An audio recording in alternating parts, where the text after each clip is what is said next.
天11节的感动时刻，我们带您来拜访一位陶艺家，叫做李仁耀。他是台湾第一位创作出小口瓶的作品，口径只有0.01公分，小到只能放进一根秀发。而他的功力是已经淬炼27年，也让他获得了10大杰出青年艺术文化奖。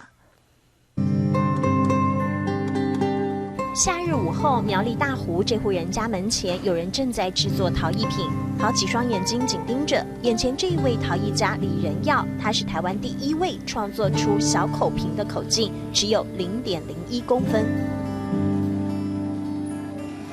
李仁耀屏气凝神创作，以往小口瓶的口径是1公分到1.5公分，他挑战极限，创造0.01公分的口径，拉胚、钻孔。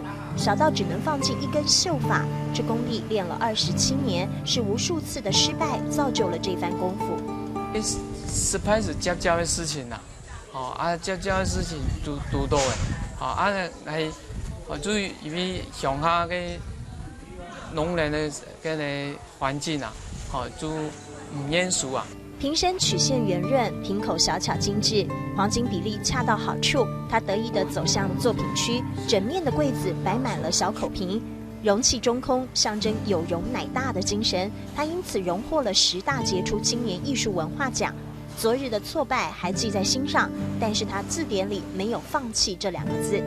在我的字典里面啊，我没有这个放弃，那我选择的时候会花比较多的时间。 但是我决定了之后呢，我都是坚持到底。访谈中，他总是提到莘莘学子，因为害怕陶艺失传，现在他积极到学校授课。往外撑一点。对。